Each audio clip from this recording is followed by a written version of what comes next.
Сәлем, менің қымбатты көрермендерім, сіздермен бүгін Айжан. Өзімнің арнамда сіздерді көргеніме қуаныштымын. Бүгінгі видеомызға келетін болсақ, бұл видеодан мен өзім бір ай түсіруді жоспарладым. Себебі атынан көріп тұрғаныңыздай да эксперимент деп аталады. Негізі мен бұны егер де сіз YouTube желісінде қарасаңыз, Алина Солопова деген видеоблогердан бір неге істеп көрмеске деген ой келді. Эксперимент привычки миллионеров деген. Мен осыдан бір 7 привычка бір ай көлемінде жасадым. Енді осының барлығын, 7 пункттың барлығын айтып кетейін. Бірінші, бұл көп кітап оқу. Мен өзім негізі бұрында автобуста немесе машинада бір жаққа бара жатырғанда уақытты босқа өткізбес үшін жай өлең тыңдайтын едім.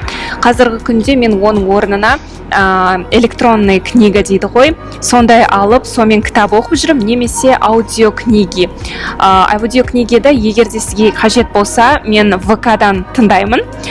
ВК желісінен бір группа бар, соны төменде қалдырайын. Бұл негізі қандай көмегі болды. Расымен бұрында уақытты жай өтіп атқанын сезетін едім. Өлеңді тыңдап жатырғанда, мысалғы, уақытымды құр өткізіп жатырғандай. Ал осы электронный книганы немесе аудиокниганы тыңдай бастағанда, бұл өзім бір жағынан қуанасын, және де көп жаңалықтар білесің.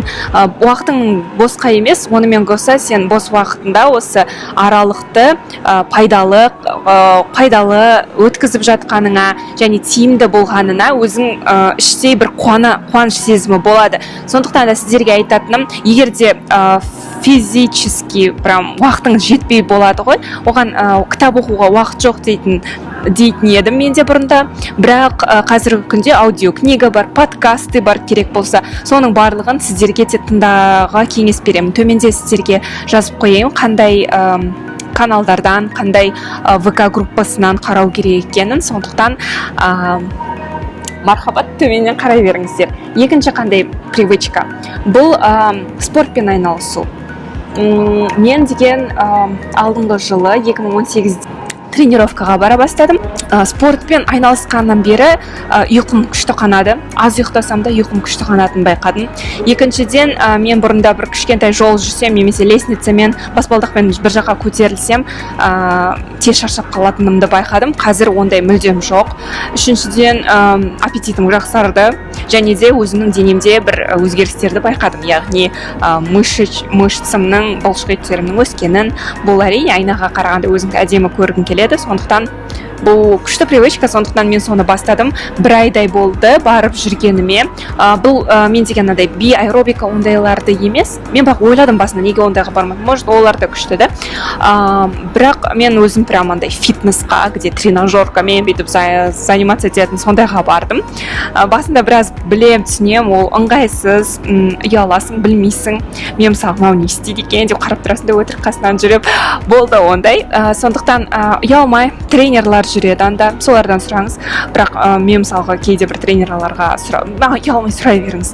Біреу айтпай ма, екіншісі айтады міндетті түрде. Үшінші, бұл деген жерде охранник тұр.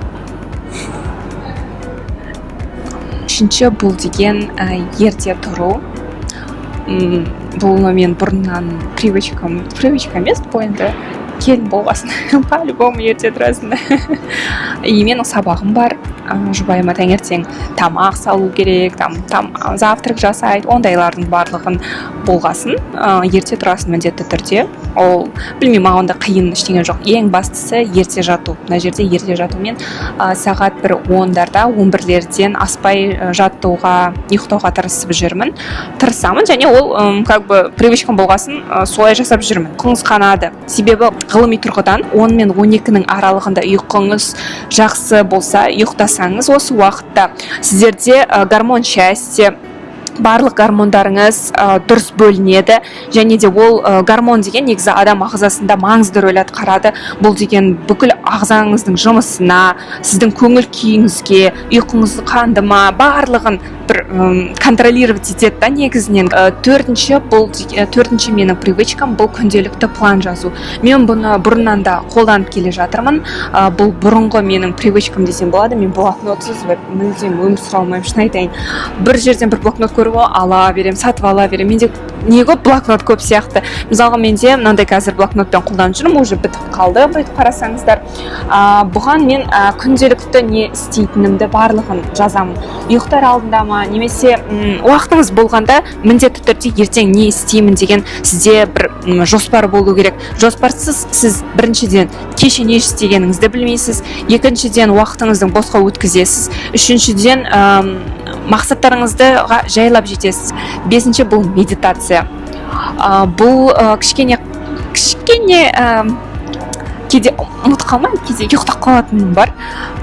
Сондықтан мен өзімнің жұбайым деген қызық естіледі, күйеуім десем де қызық естіледі. Окей, енді что правда, то правда. Күйеуімен бірге медитировать етеміз күнде жатар алдында 12 минуттан. Егерде мен деген сіздерге астында қандай приложениемен просто медитировать еткенде үндемей отырсаңыз бір дискомфорт сияқты болып тұрады. Сондықтан мен фоновый музыка қосып қоямын. Өте жай, сізге мүлдем алаңдатпайтын, сондай кәдімгі медитировать еткенде задний фондағы бір дауыс дегенде өлең шығып тұрады, сөз емес, жай музыка. Бұл да жақсы көмектеседі бір концентрацияға. Негізі басында дұрыс дем алу керек медитировать еткенде. Ең алдымен сол туралы кішкене research дейді ғой, өзіңіз қарап көріңіз, не істеу керек екен. Медитациядан жақсы пайдасы бар.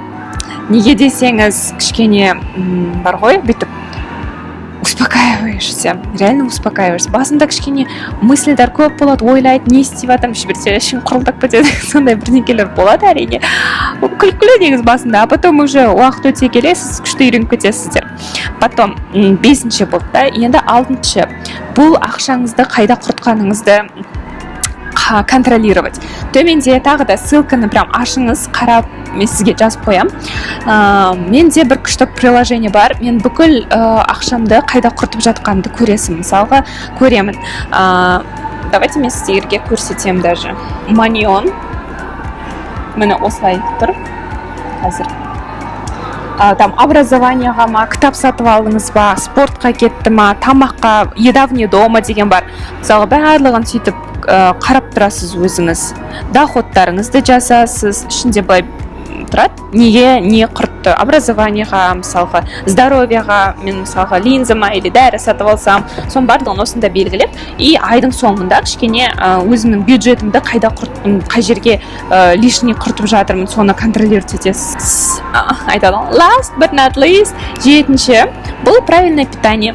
Мен қазіргі күнде дұрыс тамақ танып жүрмін, дұрыс тамақ жеп, онымен қоса мен деген қазір шын айтайын, мен салмағым біраз төмендеп кетті.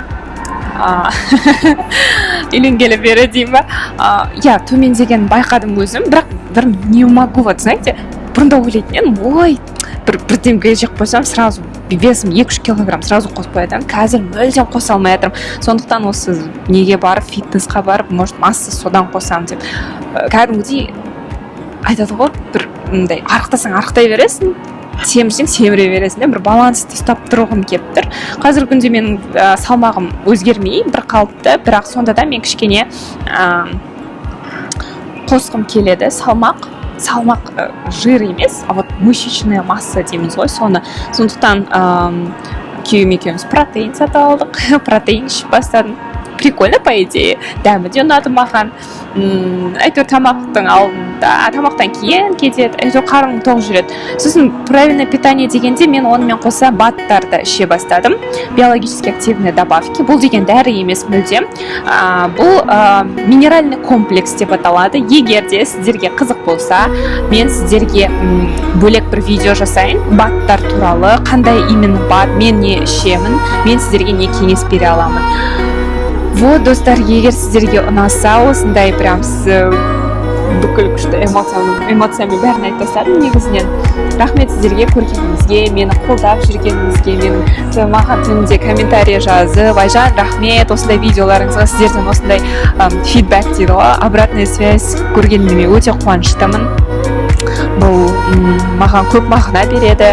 Сіздердің әрқайсыңызға мен шын жүректен ризамын. Осы қиындықтан таймаңыздар.